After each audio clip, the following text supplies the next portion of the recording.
Okay, we're back, folks, and we have Bill Chapman on the line. Bill, how are you doing today? Very good, Larry. How about yourself? Living the dream, baby. Staying on the green side of the grass. No, that's nice. Nice to hear that you're still vertical out there. How are you doing with this volatility that we're seeing? We've seen a compression in volatility over the past couple of months as we've become more and more, shall we say, basically used to what's going on here with the COVID-19. So what used to be 20, even 30-point swings at a given point in time, we're now running through 10 and maybe 5 and 10-point swings. But that is partially due to the number of traders who are sitting on the sidelines right now and not willing to put any capital at risk.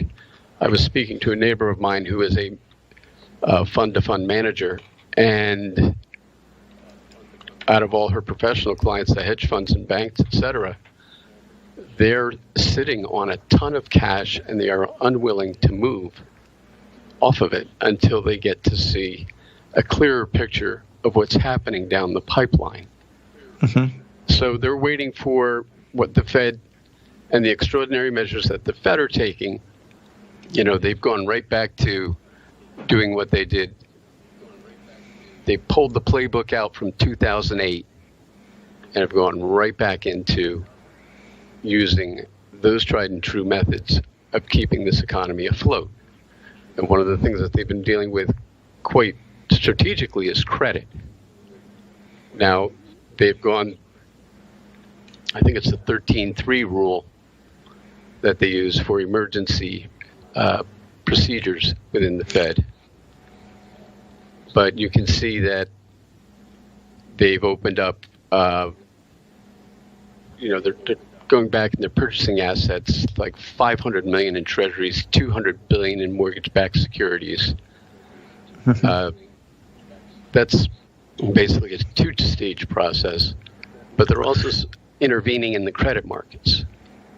So the credit markets have been disrupted by this crisis and by the fact that people are so uncertain about how long it will last and the cash flow implications.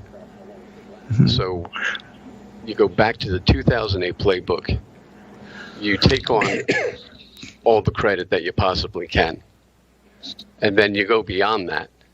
You use the 13-3 emergency powers, and you just use every facility that is allowed by you to suck up essentially all the credit that is out there, with the corporate debentures, etc. And now they're going to. We have a question from one of our listeners, and that is there a limit to what the Fed can do? I mean, if we start there is no limit to what the Fed can do. Keep in mind now, the Fed's balance sheet right now is only 30% of GDP. You take a look at what Japan has done. In Japan, their balance sheet is 90% of GDP. And that's what the Fed's going to do. The Fed's just going to go throw money at this. I have a chart up which shows the credit liquidity programs and balance sheet and how they stepped up with total assets back in 2008 of $883 billion to where they moved it up to $1.96 trillion. Bill, we're not seeing that chart. Is there any way that you could get TFNN to post it for us? I've had several requests already. They don't see a chart in here. So maybe when we come up to the break, if we could show that chart, there seems to be a lot of interest in it. Bill, we have another question since we're there. You go. We've got it there. You see that? Before we get into this, let's finish this chart, and then I have another question for one of our listeners. So go ahead and show this credit and liquidity. So what you have here is prior to the 2008 crisis, 2009 crisis, where the Fed came out and they just upped their balance sheet by here it's $2.25 trillion. And then they just kept adding to the balance sheet right up and through 2013. And this is the 2015. And if you remember 2015, 2016, the stock market just went sideways. Mm-hmm. And then the Fed was finally starting to reduce the balance sheet, and it was going all according to plan. And they were going to be reducing this and trying to get back down to this $2 trillion level. But it's right in here where Jamie Dimon said, you know what? We at JP Morgan, we see a recession coming, and what we're going to do is we're going to roll our assets into fixed income, into debentures and into bonds. We're going to release a good portion of our equities. Oh, and by the way, we're going to take all of our money out of the repo market. Good luck, Jerry. And Jerome Powell, that's when on September 18th, he had to go and throw $4 trillion into the repo market in order to stabilize the finances around the world. Wow. And as we went into this COVID-19 crisis, all of a sudden, the 2008 playbook comes out again, and up they go. So we're right now, what, 6.65 trillion in assets. So it's been quite a haul. But a lot of people also ask me, okay, where do you see this market going? And, this is where we are right now. We've been through 2018, came back, slid down. Everyone remembers this last quarter. And then was just a steady climb until we got into the end of February. And this is where it was the last time we spoke, and I was screaming at you about how we're going to have a decline in this market. Now it's going to gap down. And then when we got down to here, I said, we're at or near the bottom. And I know you distinctly remember this because I was only 100 points and 2 days off on my prognostication. It was an excellent call, you bet. But here's the thing. Where are we going forward? And when it comes to where we're going forward, where I see us going forward here is that we're right around in this territory. And I'm insisting that we're going higher here to possibly just below where we were. Around 3,100 or something like that in the S&P? Yeah, possibly 3411. Well, that but would be break new out high, to a new high and then break down from there. And break all the way down to the lows that. Hey, Bill, stay with us. We have a break to pay a few bills, and we'll get right back with you, okay? Okay. Okay, we're back, folks, and we're talking with Bill Chapman. Bill, we have a couple questions for our listeners. It's the same question, but what are these numbers 8, 9, 10, and 11? How are those derived? These are the numbers from the Wells Wilder and Jim Sloman. And they're timing features for the charts out of the delta phenomena. Okay. The technical analysis measures that they used, and I find them much like the Fibonacci's, where it takes 25 years to learn how to use it. A lot of people take a look at the delta phenomena and give up on it too readily because they just can't make sense of it. So it's basically runs along the lunar cycles, and the premise is that every 4 lunar years, 4 lunar months, 4 lunar days, markets will repeat either directly or inversely over time. Yeah, we have a full moon today, don't we? Well, that was yesterday, and we have. Oh, yeah, that's right. Yeah.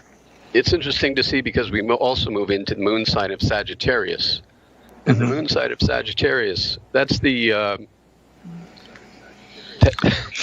That is the party animal of the zodiac. Half man, half beast.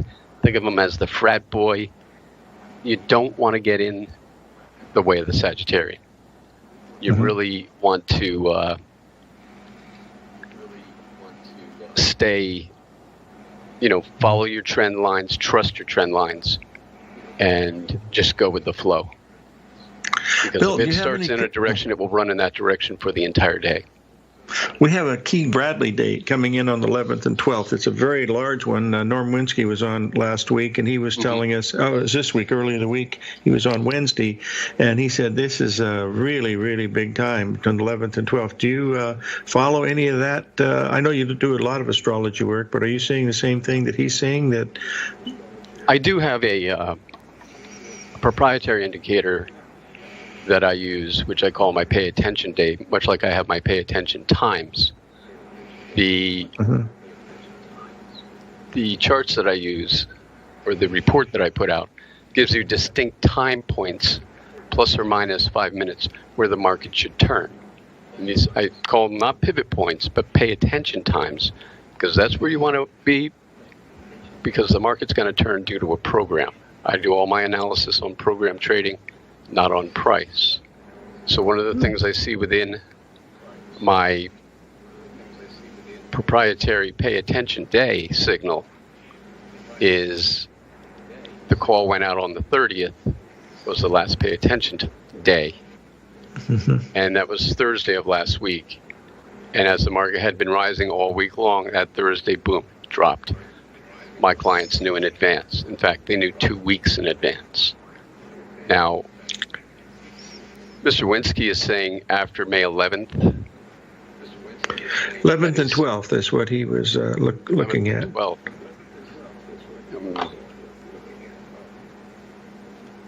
I'm looking at my horoscope book here, and yeah, it could be. I see it more in terms of volatility. That volatility may pick up again, and you either get a test of a support or you're going to break through a resistance at that point in time.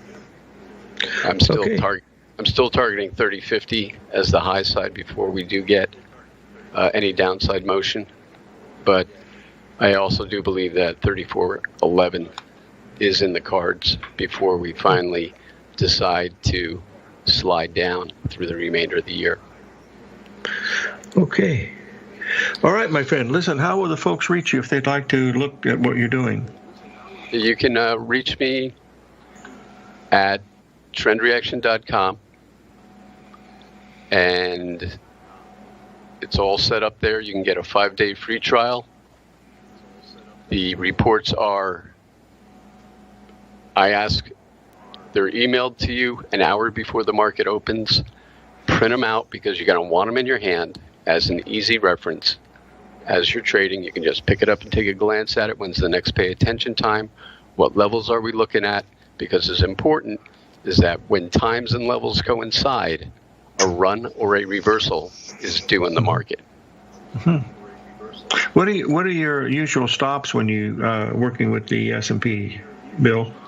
My stops, I take an average, and depending upon the volatility of the day, so that when I'm looking at the bars, I'm seeing what the displacement is on the bar, and plus a couple bars before that.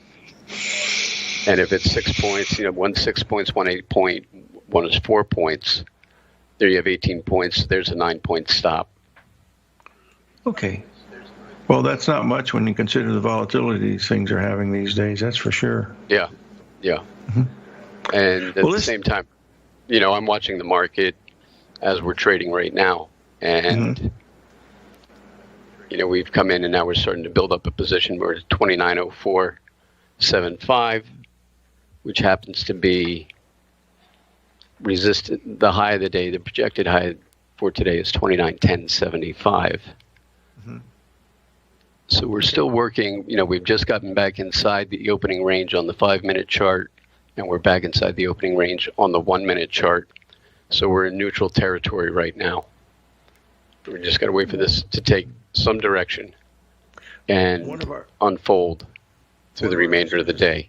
The one time that you want to pay attention to today, though, is 10 o'clock Central, 11:30 Central Time, and 13:30 Central Time.